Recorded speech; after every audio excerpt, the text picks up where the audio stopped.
네, 최근의 최강시사 다시 시작하겠습니다. 국회의원들이 약간 시간이 늦어져서 관련된 소식들 KBS 뉴스 홈페이지를 보면서 좀 정리를 해드리겠습니다. 철도 파업 이틀째인데요. 운행의 차질이 계속될 듯하다는 소식이 있습니다. 수서행 KTX 운행 등을 요구해온 철도 노조가 어제부터 나흘간 1차 총파업에 들어갔고요. KTX와 일반 열차 등의 운행률이 20% 넘게 줄어들면서 시민들이 불편을 겪고 있다는 소식. 그리고 김정은 위원장이 하바로프스크로 이동을 했군요. 푸틴 대통령, 러시아의 푸틴 대통령은 대북 제재 안에서 군사협력이 가능하다는 뜻을 밝혔고요. 미국은 대러 제재를 확대하겠다. 나토 동맹 기업도 포함해서 대러 제재를 확대하겠다는 제재 확대를 북미 정상회담 이후 발표했습니다. 예, 여야 가리지 않고 할 말 하시는 영예인 기본소득당 의원 들어오셨습니다. 안녕하세요. 네, 안녕하세요. 예. 영예인입니다. 지금 사실 이 시간이 김재원 최고위원의 박치기왕 시간인데 김재원 최고위원이 무슨 일이신지 전화를 안 받으셔서. 네, 제가 늦은 게 아니라는 점을. 용해인 의원은 늦으신 게 아니고 그 다음이에요. 8시 15분부터인데 근데 그 방송에 약간 차질이 생겨서 용해인 의원부터 정치 현안들 좀 짚어보겠습니다. 감사합니다. 아닙니다.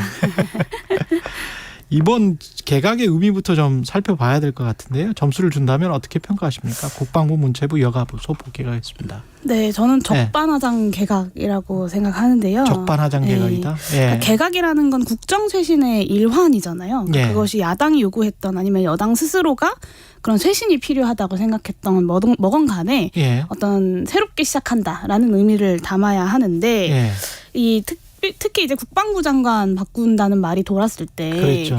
이게 이제 홍범도 장군 흉상 관련 논란이라거나 아니면 이제 최상병 그 사망 사건의 수사 외환 문제에 대한 경질성 아니겠냐 이런 추측을 했었는데 사실은 오히려 홍범도 장군 흉상 이전 문제를 가장 먼저 꺼냈던 그랬죠. 신원식 의원이 그 자리에 이제 지명이 되는 걸 보고 이거는 경질성 인사가 아니라 오히려 그 문제를 더 잘 끌고 갈 인사를 앉힌 거구나라는 생각이 좀 들었습니다. 그래서 이게 윤석열 대통령 눈높이에 맞는 개각일진 모르겠지만 국민 눈높이에 맞는 인사는 아닌 것 같습니다.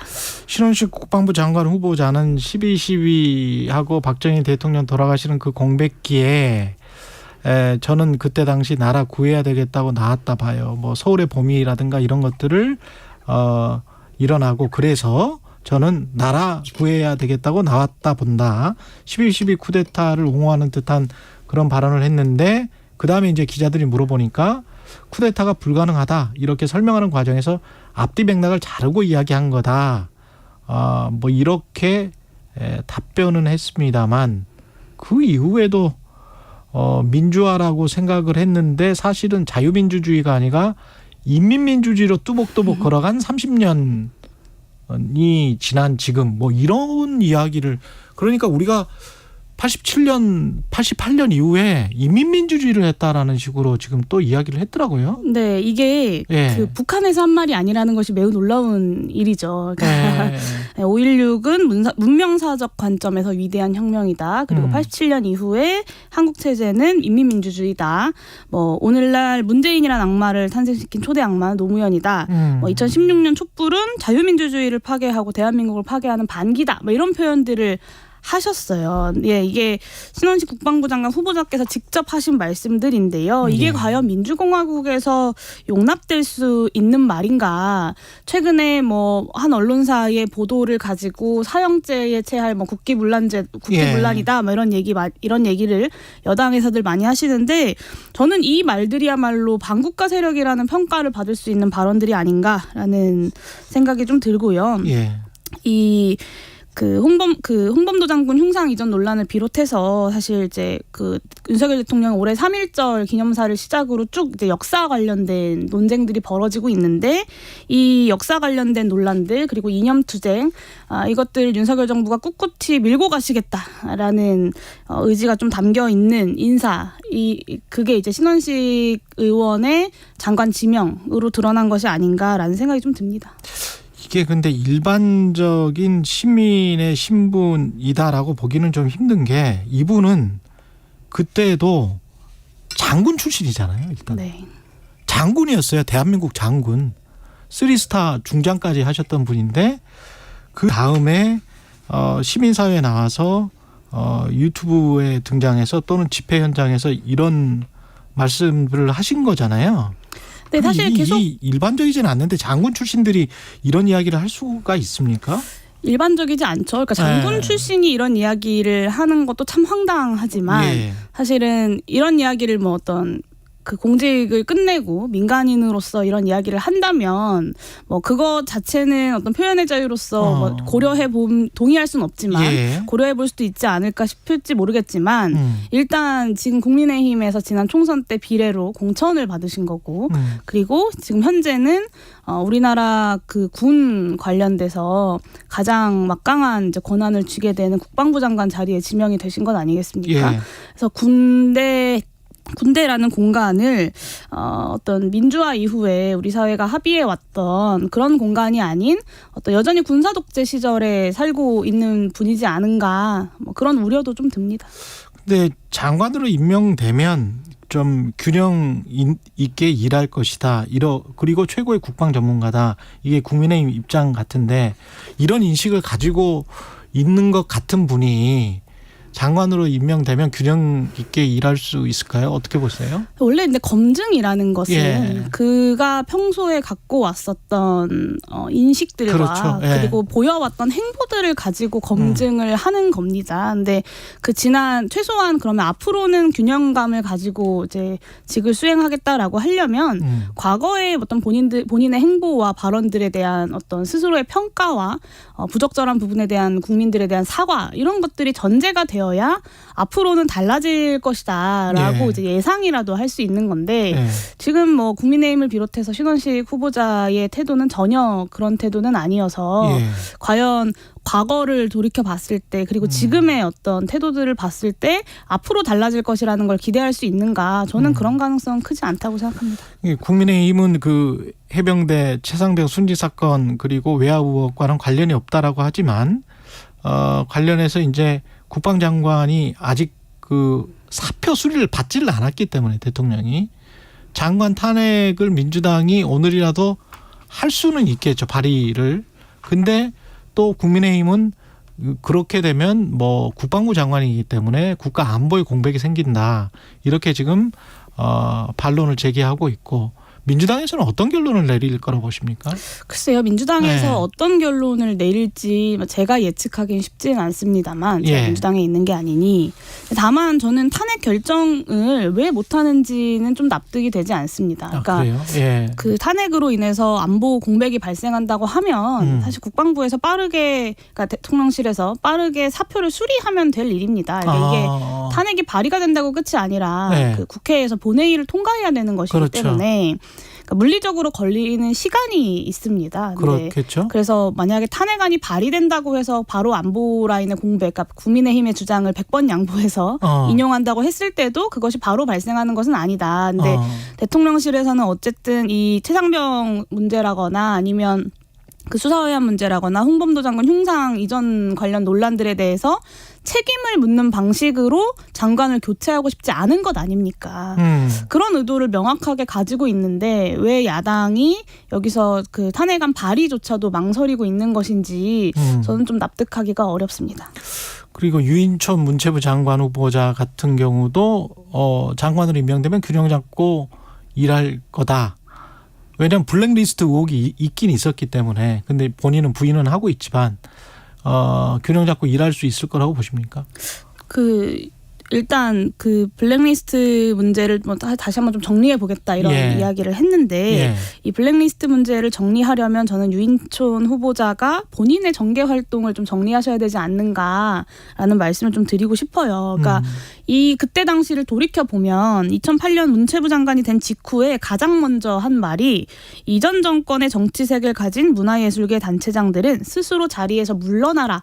라는 말이었습니다. 근데 이게 예. 그 문화예술계 블랙리스트의 시작이었거든요. 그러니까 이 본인의 과거의 정치 행보들부터 좀 정리하고 사과하셔야 이 블랙리스트라는 문제도 좀 정리될 수 있는 것이 아닌가라는 말씀을 좀 드리고 싶고 본인도 그런 말을 했었군요. 예. 그 문화권력 균형화 전략 대의비 보고서라거나 아니면 예. 문화예술 체육인 건전화 사업 계획, 좌파 연예인 활동 실태 및 고려사항 같은 이 유인촌 문체부 장관 시절에 만들어진 문서들이 사실 수두룩합니다. 그래서 이거는 문체부가 아니고 국정원 문건 아니에요? 국정원 문건 그건 이제 방송통신위원장 예. 이동관 홍보수석 관련된 문서들도 사실 마찬가지인데 예. 그 관련 부처나 관련 그 공직자들이 연관되어 있다고 보기 어렵죠. 예. 네. 그런 면에서 연관성을 부인하기에는 좀 증거가 너무 뚜렷한 것이 아닌가라는 말씀을 좀 드리고 싶고요. 예.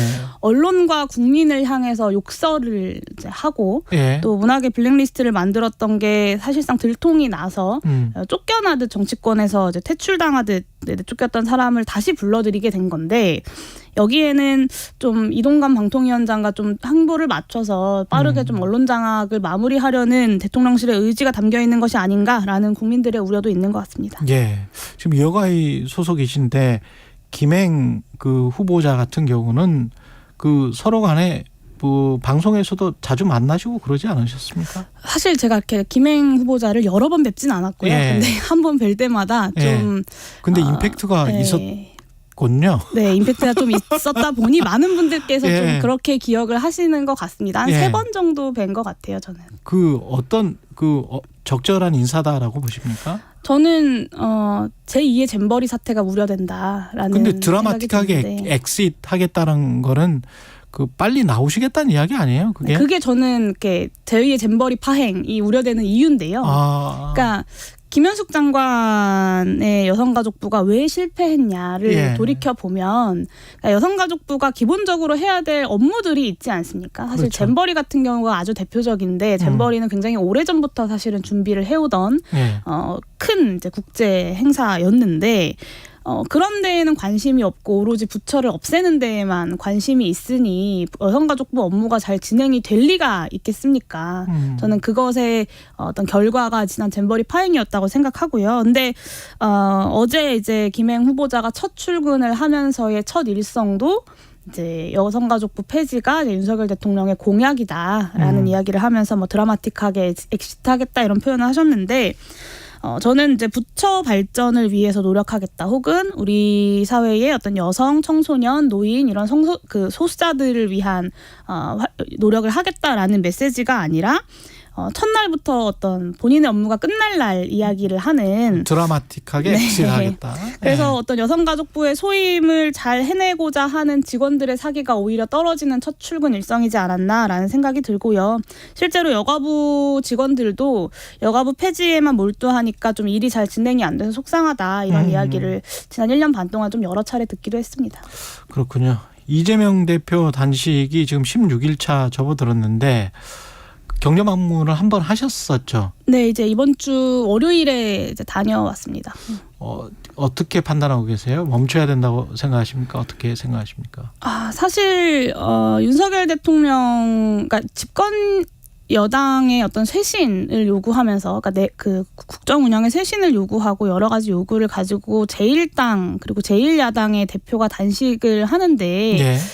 대통령실에서 이렇게까지 반응이 없고 묵묵부답인 상황에서 앞으로 그러면 대통령실에 어떤 변화를 기대할 수 있느냐라고 한다면 저는 좀 긍정적으로 바라보지는 않습니다. 그런 면에서 오히려 야당들이 좀 힘을 합쳐서 집권 여당의 퇴행에 잘 맞서 싸우기 위해서 정기국회를 준비해야 되는 이제 시작이 된 상황이기 때문에 예. 뭐 마음 같아서는 단식을 중단하시는 것이 어떤가라는 네. 생각이 들지만 네. 그럼에도 불구하고 이 단식이 계속되는 것의 책임은 분명히 대통령실에 있다라는 말씀을 좀 드리고 싶고요. 그리고 본인의 의지가 워낙 좀 강한 것이 아닌가라는 생각을 좀 하고 있습니다. 근데 김기현 대표는 어제 처음으로 단식 중단을 요청을 했는데 어떤 기존의 태도와는 약간의 입장 변화는 있는 것 같습니다. 근데 이제 왜 그랬을까요? 처음으로 단식에 대해서 언급을 했다라는 예. 그러니까 어떤 이렇게 단식 중단이라거나 예. 뭐 이런 걸 언급했다는 점에서는 이제 변화가 있다고 볼 수 있겠습니다만 예. 그 내용의 실질을 들여다보면 저는 기존에 이 단식에 대해서 조롱하고 폄하했던 그 내용들이 바뀐 그런 기조가 바뀐 것은 아니다. 내용은 바뀌지 않았다. 네, 라고 예. 보고요. 저는 최소한 김기현 대표가 방문했었어야 된다고 생각합니다. 예. 그리고 사실 윤석열 대통령 임기 시작한 지 이제 한 1년 6개월 정도 됐는데 벌써 우원식 의원부터 시작해서 이정미 정의당 대표 그리고 이재명 대표까지 3명의 이제 야당 측 정치인들이 단식을 했습니다. 그랬군요. 그러니까 이게 예. 이재명 대표만의 단식이 아니라요. 이 윤석열 대통령의 어떤 불통 그리고 독선 이런 것에 맞서서 많은 정치인들이 사실은 벌써 3명이나 되는 예. 정치인들이 곡기를 끊었고 국민들의 어떤